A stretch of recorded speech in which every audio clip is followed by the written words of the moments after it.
अस्सलाम वालेकुम dear student, you are watching the learning college YouTube channel. आज हम सेकेंड ईयर की एक नई क्लास के साथ यहाँ पे मौजूद हैं और आज हम डिस्कस करने वाले हैं, हम अपने टॉपिक्स को कंटिन्यू करेंगे और डिस्कस करेंगे acid base behaviour of oxide. अगर आपको याद हो तो हमने लास्ट लेक्चर के अंदर ऑक्साइड पढ़े थे, ठीक है, उसकी फिजिकल प्रॉपर्टीज़ पढ़ी थी। तो आज के लेक्चर के अंदर हम देखेंगे कि ऑक्साइड की नेचर क्या है, ऑक्साइड किस किस टाइप के होते हैं। आज से रिलेटेड जो होमवर्क होगा वो आप मेरे व्हाट्सएप नंबर के ऊपर मुझे सेंड कर देंगे, या क्वेश्चन भी हो तो वहाँ पे आप पूछ सकते हैं। स्टार्ट करते हैं आज के लेक्चर को।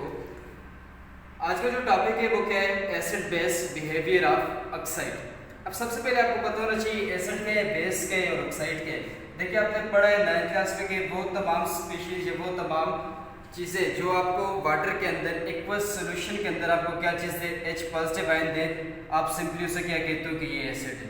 या फिर आपको जो OH नेगेटिव आयन दे रहा है उसको सिंपली आप क्या कह रहे होते हो, बेस है।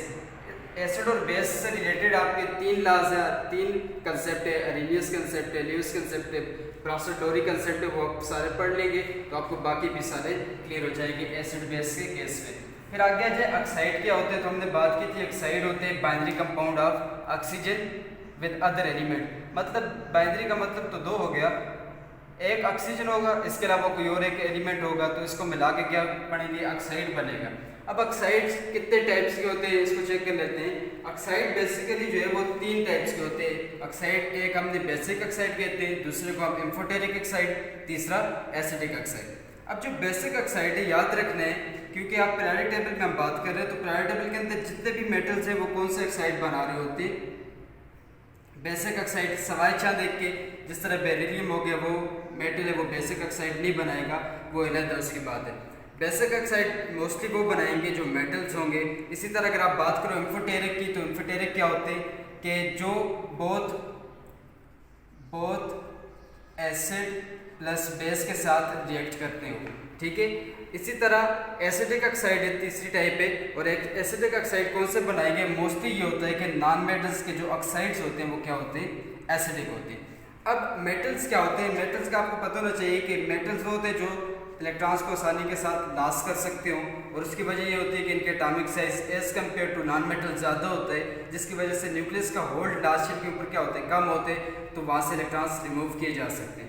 फिर दूसरी बात करो मेटल्स जो है तो वो सारे के सारे क्या होते हैं, कंडक्टर होते हैं, इलेक्ट्रिकल कंडक्टिविटी शो करते हैं। उसकी वजह ये होती है कि फ्री इलेक्ट्रॉन्स होते हैं और मेटालिक बॉन्डिंग होती है। मेटालिक बॉन्डिंग में क्या होता है, कैटायन होते हैं और इलेक्ट्रॉन्स उसके क्या होते हैं, फ्री होते हैं। इसी तरह मेटल्स हैं वो इलेक्ट्रो पॉजिटिव होते हैं, मतलब वो इलेक्ट्रॉन्स को जब लॉस करेंगे, लेट्स सपोज अगर ये सोडियम था, इलेक्ट्रॉन्स को अगर ये लॉस कर रहे हैं तो इसके ऊपर चार्ज आ जाएगा कौन सा, पॉजिटिव, तो ये इलेक्ट्रो पॉजिटिव होते हैं। इसी तरह आप आ जाओ एसिडिक ऑक्साइड के केस में, तो उसके उलट बात करेंगे कि ये गेन ऑफ इलेक्ट्रॉन्स करेंगे। वजह क्या होती है, क्योंकि ये इनका एटॉमिक साइज क्या होता है, स्मॉल होता है। फिर इस तरह वो कंडक्टर थे तो ये नॉन कंडक्टर होंगे, उसकी वजह ये कि इनके पास कोई फ्री इलेक्ट्रॉन्स नहीं होता।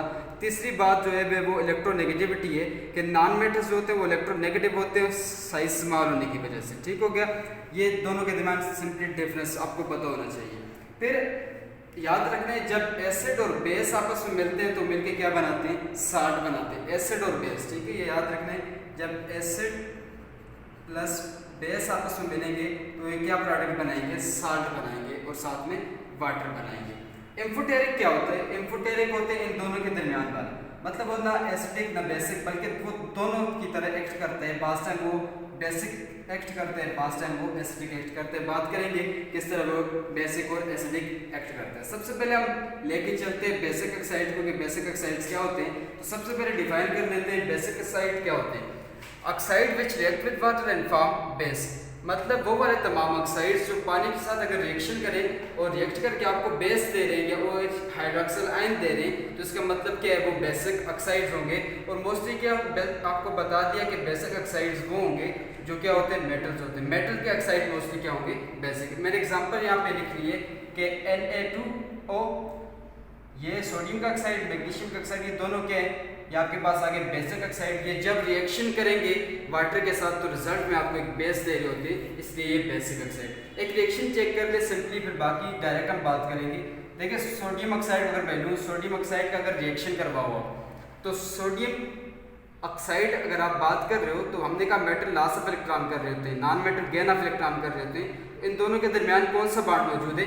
आयनिक बॉन्ड मौजूद है, मतलब आयंस मौजूद है। Na ने अपने इलेक्ट्रॉन्स को लॉस किया, ऑक्सीजन ने अपने इलेक्ट्रॉन्स को गेन किया। अब देखिए इसको जब हम ब्रेक करेंगे तो ये इस तरह बनेगा, दो सोडियम थे, दो सोडियम ने दो इलेक्ट्रॉन्स को लॉस किया और दो इलेक्ट्रॉन्स किस तरह गेन किया? ऑक्सीजन ने, क्योंकि ऑक्सीजन के लास्ट जो शेल होते हैं उसमें 6 इलेक्ट्रॉन्स होते हैं, तो 2 सोडियम से लेके वो 8 पूरे करते हैं। इसी तरह ये लास्ट करके अपने लास्ट शेल के अंदर 8 इलेक्ट्रॉन्स पूरे करते हैं। अब ये देखिए पॉजिटिव और नेगेटिव 2 कैटायन बन गए। याद रखना ये जो OH नेगेटिव बन रहा है ये इस फॉर्म में कभी नहीं रहेगा, ये रिएक्शन करता है वाटर के साथ। जब आप किसी भी बेस का रिएक्शन करवा रहे होते हो ना, लेट्स सपोज ये मैग्नीशियम ऑक्साइड है, मैग्नीशियम ऑक्साइड है, सोडियम ऑक्साइड है, इसका अगर आप रिएक्शन करवा रहे हो वाटर के साथ तो उसके केस में ऑक्सीजन आयन बन रहा होता है, O-2 बन रहा होता है। इसका मतलब क्या, ये जो O-2 ये फर्दर फिर किसके साथ रिएक्शन करता है? ये फर्दर वाटर के साथ रिएक्शन करता है, इसलिए हम कहते हैं कि ये रिएक्शन करते हैं वाटर के साथ, तो हमें रिजल्ट में बेस देते हैं। अब ये जो ऑक्सीजन है ये रिएक्ट करेगा वाटर के साथ। वाटर को मैं इस तरह लिख देता हूँ कि वाटर एक H पॉजिटिव आयन है, एक हाइड्रोक्सिल आयन है, मिलकर बने हुए। तो यहाँ से क्या होगा कि ये जो OH नेगेटिव है ये क्या कर लेगा, यहाँ से इस प्रोटॉन को ले लेगा, H पॉजिटिव को लेगा। तो H पॉजिटिव को लेगा तो क्या बनाएगा?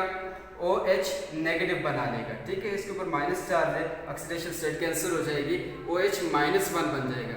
एक OH-1 ये हो जाएगा, एक OH-1 ये हो जाएगा, तो टोटल मिला के आपके पास कितने OH हो जाएंगे?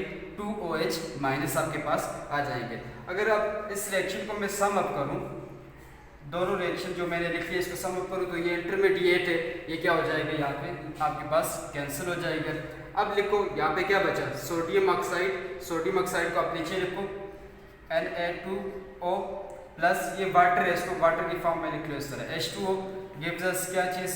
2Na पॉजिटिव, और ये साथ में क्या हो जाएगा? इसके साथ अगर मिला लें तो क्या चीज़ बन जाएगी?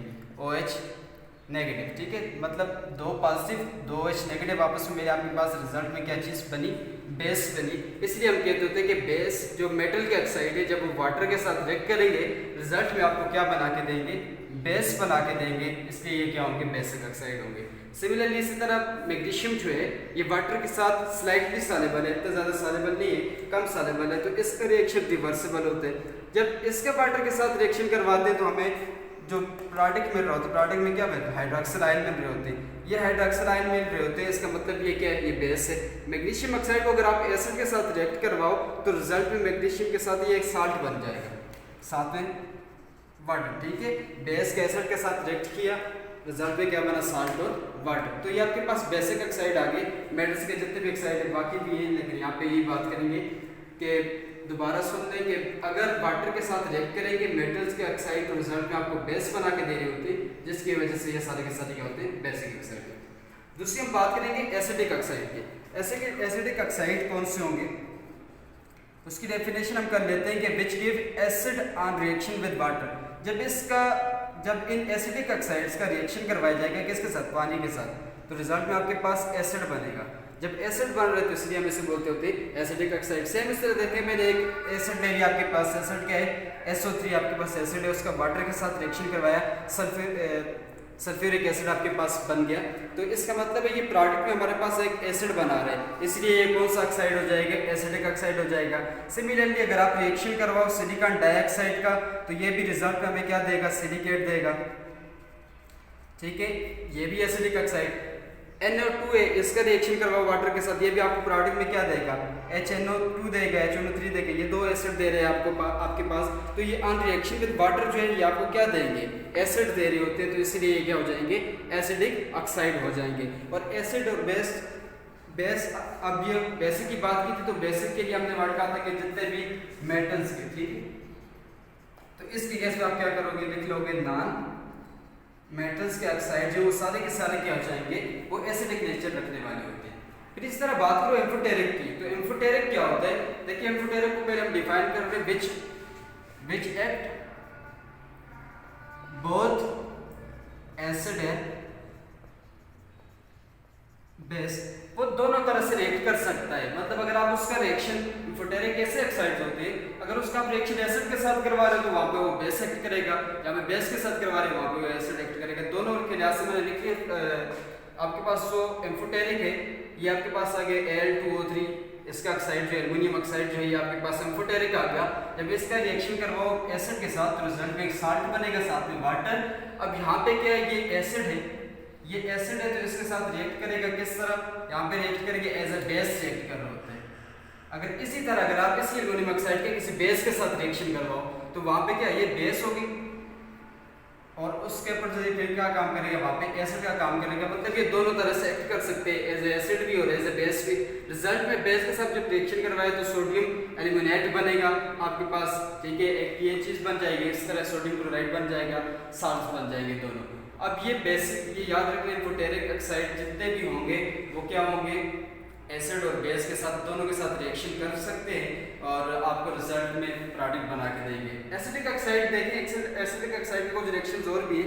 फास्फोरस के ऑक्साइड है, ठीक है, वो अगर रिएक्शन करेगा वाटर के साथ वो भी एसिड दे रहे हैं। इसी तरह क्लोरीन का ऑक्साइड है, वो अगर वाटर के साथ रिएक्शन करेगा वो भी एसिड दे रहे हैं। क्लोरीन का दूसरा ऑक्साइड है, वो भी अगर रिएक्शन करेगा तो आपको रिजल्ट में एसिड देगा। आपके यहाँ पे क्वेश्चन में लिख लिया कि which one is strongest acid and why, तो ये आपसे क्वेश्चन हो जाएगा आपका होमवर्क के कौन सा एसिड इनमें से ये ओवरऑल अगर आप बात करें तो कौन सा एसिड जो है वो ज्यादा स्ट्रांग होगा और उसकी वजह क्या होगी वो आपने रीजन लिख के होमवर्क में आपने सेंड कर देनी है। अगर आप इस पूरे का मैं ट्रेंड देखूं, अगर इस पूरे टॉपिक का ट्रेंड देखूं एसिड बेस बिहेवियर का पीरियोडिक टेबल के लिहाज से, तो याद रख लें जो पीरियोडिक टेबल है उसके केस में क्या होता है। पीरियोडिक टेबल में अगर आप देखो तो इलेक्ट्रोपॉजिटिविटी कुछ इस तरह से, ये इलेक्ट्रोपॉजिटिविटी पीरियोडिक टेबल में कुछ इस तरह से ज्यादा हो रही है। मतलब अगर डाउन द ग्रुप जाओ तो मेटालिक कैरेक्टर क्या होते जाते हैं, मेटालिक कैरेक्टर ज्यादा होते जा रहे हैं। अगर इस तरह अगर आप राइट साइड से लेफ्ट को मूव करो तो वहाँ पे क्या होता है, मेटालिक कैरेक्टर क्या होते हैं, मेटालिक कैरेक्टर वहाँ पे क्या होते हैं, ज्यादा होते हैं। जहाँ पे मेटालिक कैरेक्टर ज्यादा होंगे मतलब उनकी जो मेटालिक कैरेक्टर जहाँ पे ज्यादा होगा इसका मतलब है वहाँ पे वो बेसिक ऑक्साइड बनाएंगे। अब जहाँ पे ये नॉन मेटालिक होंगे तो वहाँ पे एसिडिक ऑक्साइड बनाएंगे। ये बात आपने ज़हन में रख लेनी है, ये जनरल बात है। अगर आप पीरियड 3 के लिहाज से देखें, आपके पास पीरियड 3 के ऑक्साइड लिखे हुए। पीरियड 3 के ऑक्साइड क्या होते हैं जी, सोडियम ऑक्साइड रिएक्शन आपने पढ़े थे, magnesium oxide, aluminium oxide, silicon dioxide, phosphorus pentaoxide, trioxide, sulphur trioxide, dioxide, dichloro heptaoxide, dichloro oxide, ये आपके पास पीरियड 3 के ऑक्साइड्स हैं। तो इनके कैसे हम एक मैंने टेबल बना दी और उस टेबल के अंदर बाज जो इन्फॉर्मेशन है वो हमने लिख ली है जो आपको बहुत काम आएगी और ये तकरीबन आपका एक क्वेश्चन बन जाते हैं। अगर आप इसको देखें तो इसको लिखें, आपके पास एक पूरा क्वेश्चन बन रहा है। अब देखें सोडियम के साथ भी रिएक्शन हुआ, मैग्नीशियम के साथ भी, एल्युमिनियम के साथ भी, सिलिकॉन, फास्फोरस, सल्फर और क्लोरीन के साथ। आर्गान के साथ रिएक्शन नहीं होता, या हम पहले बात कर चुके हैं इसके ऊपर, आर्गान के साथ रिएक्शन नहीं होगा और वजह वही होती है कि स्टेबिलिटी होती है, ना ये ऑक्साइड बनाएगा और ना ही कुछ और, ना ये केमिकल रिएक्शन के अंदर हिस्सा लेता है। अब ये टेबल मैंने बनाया, टेबल में हमने 3 चीज़ें लिख ली है कि ये तमाम के तमाम ऑक्साइड्स जो है वो किस फॉर्म के अंदर है। स्टेट मैंने यहाँ पे लिख ली है, दूसरी इलेक्ट्रिकल कंडक्टिविटी देखेंगे, तीसरी स्ट्रक्चर देखेंगे और चौथी इनकी एसिडिक बेसिक नेचर देखेंगे, एसिडिक एंड बेसिक नेचर देखेंगे। अब देखिए सोडियम ऑक्साइड सॉलिड फॉर्म के अंदर एग्जिस्ट करेगा, मैग्नीशियम ऑक्साइड भी सॉलिड फॉर्म के अंदर, एल्युमिनियम ऑक्साइड भी सॉलिड फॉर्म के अंदर, सिलिकॉन डाइऑक्साइड भी सॉलिड फॉर्म के अंदर, फास्फोरिक ऑक्साइड भी किस फॉर्म के अंदर होंगे, सॉलिड। बाकी दो जो है वो लिक्विड और गैस फॉर्म के अंदर एग्जिस्ट करेंगे, वहाँ पे फोर्सेस भी वीक होंगी, उनका मेल्टिंग और बॉइलिंग पॉइंट भी क्या होगा, कम होगा। जो सॉलिड होंगे उनके मेल्टिंग और बॉइलिंग पॉइंट भी क्या होते हैं, ज़्यादा होते हैं। अगर आप इसकी इलेक्ट्रिकल कंडक्टिविटी की बात करो, अगर ये मेटालिक ऑक्साइड जितने भी है अगर ये सॉलिड फॉर्म के अंदर है फिर तो हमने कहा था ये कंडक्ट नहीं करेंगे इलेक्ट्रिसिटी को, लेकिन अगर ये मोल्टन फॉर्म के अंदर चले जाते हैं, फ्यूज फॉर्म के अंदर है या फिर सोल्यूशन फॉर्म के अंदर है, तो मैंने यहाँ पे लिख लिया ये फिर क्या होंगे, सारे के सारे गुड कंडक्टर होंगे क्योंकि ये मेटल है, फिर इलेक्ट्रॉन्स है, मेटालिक कैरेक्टर है, वहाँ पे मेटालिक बॉन्ड मौजूद है, तो गुड कंडक्टर ऑफ इलेक्ट्रिसिटी हो गए। सिलिकॉन डाइऑक्साइड क्या होता है जी, सेमीकंडक्टर होते हैं, यहाँ पे ऐसा इस तरह इलेक्ट्रिकल कंडक्टिविटी शो नहीं करेगा, पूरा इफेक्ट होता है यहाँ पे। बाकी सारे के सारे के यहाँ पे इलेक्ट्रिकल कंडक्टिविटी ये शो नहीं करते। क्यों नहीं शो नहीं करते, ये सारे के सारे क्या होते हैं, नॉन मेटल्स होते हैं, और नॉन मेटल्स के केस में क्या होते हैं, फ्री इलेक्ट्रॉन्स नहीं होते। स्ट्रक्चर की बात करो तो लास्ट फिजिकल प्रॉपर्टीज के केस में हमने स्ट्रक्चर की बात भी की थी इन ऑक्साइड्स की। तो इन ऑक्साइड्स का हमने कहा था कि इनकी ऑक्साइड की जो स्ट्रक्चर होती है वो जॉइंट स्ट्रक्चर होती है, और जॉइंट स्ट्रक्चर जो है मतलब आपके पास एक खास रेगुलर पैटर्न के अंदर मिलकर बनी होती है। तो जॉइंट स्ट्रक्चर होती है इन तमाम की, इसकी भी मैग्नीशियम की हमने ड्रा की थी, और साथ आपको ये कहा था कि सोडियम ऑक्साइड की, एल्युमिनियम ऑक्साइड की, इन सब की ड्रा करना कॉम्प्लिकेटेड होती है। ज़रूरी भी नहीं कि आप इस तरह ड्रा कर सकें, लेकिन जॉइंट स्ट्रक्चर होती है इसकी, स्ट्रक्चर होती है, और बाकी जो है ये मॉलिक्यूलर फॉर्म में एग्जिस्ट करते हैं, P4 मॉलिक्यूलर फॉर्म में, सल्फर ट्राइऑक्साइड, इसरा क्लोरो, ये सारे के सारे सिंपलर मॉलिक्यूल फॉर्म के अंदर एग्जिस्ट करते होते हैं। या इनके अंदर वीक फोर्सेस होती है, ये याद रख लें, यहाँ इनके अंदर वीक फोर्सेस होती है। इससे फिर आप सब कुछ निकाल सकते हो, मेल्टिंग पॉइंट भी निकाल सकते हो, बॉइलिंग पॉइंट भी निकाल सकते हो, सब कुछ। वीक फोर्सेस है, इलेक्ट्रिकल कंडक्टिविटी ये शो तो करते नहीं है। अच्छा, वीक इन मॉलिक्यूलर जो मॉलिक्यूल सिंपलर फॉर्म के अंदर होते हैं, ये क्या होते हैं, वीक वंडर वाल फोर्सेस से बने होते हैं। जब वीक वंडर फोर्सेस इनके दरमियान होती हैं तो उनको आसानी से ब्रेक किए जा सकते हैं। इसी वजह से इनका मेल्टिंग बॉइलिंग पॉइंट क्या होता है, कम होते हैं। अगर आप एसिडिक बेसिक नेचर की बात करो इन पीरियड नंबर 3 के ऑक्साइड्स की, तो सोडियम ऑक्साइड के बेसिक है, वजह क्या होगी, क्योंकि ये हमारे पास वाटर के अंदर हमें क्या दे रहा होता है, बेस। इस तरह मैग्नीशियम ऑक्साइड के वाटर के साथ रिएक्शन स्लाइटली स्लो होते हैं, इसलिए हम कहते हैं ये कॉन्सेप्ट वीक बेस दे रहे होते हैं।